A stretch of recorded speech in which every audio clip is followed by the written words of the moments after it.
السلام علیکم ورحمت الله تعالی وبرکاته. حامد و مسلم و بعد. یو محترم ورور ډیره د موقع او د محل سره مناسبه پوښتنه کړې وه. بخښنه غواړو، مونږه لږه دا مسله رانه لږ وروسته شوه، ځکه بعضې مسایلو د هغې د وجې مطلب دا دی چې یو دوه درې څلور یا زیاتې به وي، ممکن ګروپ کې مونږ مسایل نه دي حل کړي. بس بهرحال کله ضرورتونه کیدی شي، ضروریات تبیح المحظورات او عذر عند الکرام مقبولو. صحیح دی.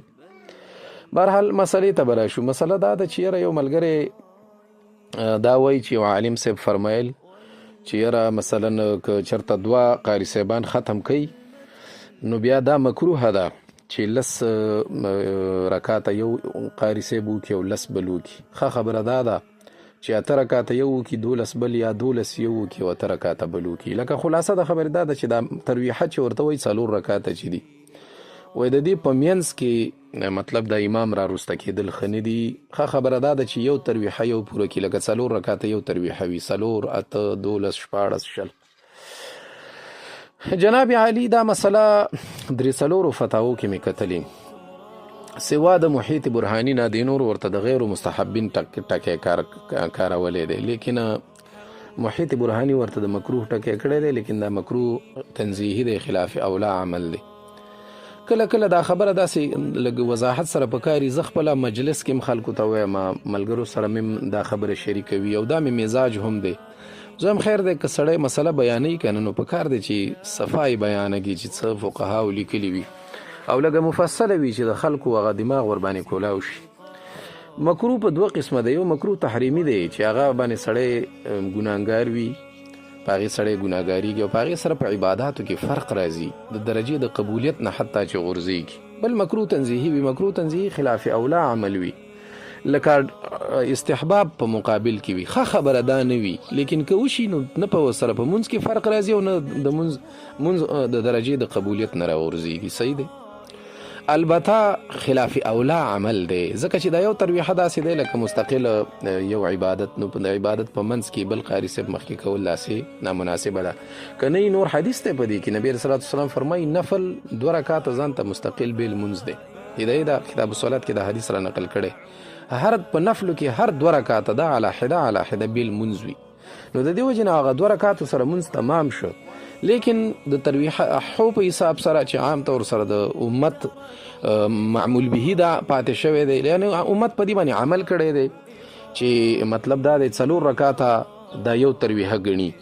نو دا داسې یو قسم ته د امت هغه د امت د عمل مخالفت دی، نو د دې وجې نه خلاف اولا عمل دی. دا مسله باقاعده طور سره محیط برهانی حل کړی، جلد 2 صفحه د 455 او کتاب الصلات دی، باب الوتر والنوافل. دا خو اوږد بحث پې کړی دی. بیا وایي واذا صلى كل تسلیمة امام على حدة حتى يصير لكل ترويحة امامان فقد جوزه بعض المشايخ وعامتهم على انه مكروه، وينبغي ان يؤدي كل ترويحة امام على حدة وهو عمل اهل الحرمين وغيرهم. ته وګوره دا قرنګي دا مسله باقاعده طور سره بدایع الصنایع محل کړي. بدایع الصنایع جلد اول د صفحه د 291 دی. ومنها يصلي كل ترويحة امام واحد وعليه عمل اهل الحرمين وعمل السلف ولا يصلي الترويحة الواحدة امامان. 4 رکعاته دي 2 کس نه کوي، لانه خلاف عمل السلف، صرف د علماء د عمل مخالف عمل دی. ويكون تبديل الامام بمنزلة الانتظار بين الترويحتين وانه غير مستحب. دا وګوره بدایع الصنایع مرته غیر مستحب دی. دا قرنګي تبیین الحقائق جلد اول صفحه د 123. صحیح دی. نو دی بیا وایي چې ښه خبره دا ده چې که چېرته امام بدلیږي نو په مطلب دا دی په دغه کې دی بیا بدل شي. دا قرنګي بنایه ده چې دا د هدایې شرح ده، جلد 3 صفحه د 560 دارالفکر بیروت چاپ دی، کتاب الصلات دی. دی وایي اذا صلى الترويحة الواحدة امامان كل واحد بتسلیمة قیل لا بأس به. چا خو ویلي دي چې په دې کې هیڅ باک نشته، خو دی وایي والصحیح انه لا يستحب. دا قرنګي دا مسله بحر الرائق هم لیکلي. بحر الرائق 2 جلد 3 نمبر صفحه ده دارالفکر چاپ دی فی الخلاصة اذا صلى الترویحة الواحدة امامان كل امام رکعتين اختلف المشایخ والصحیح انه لا يستحب.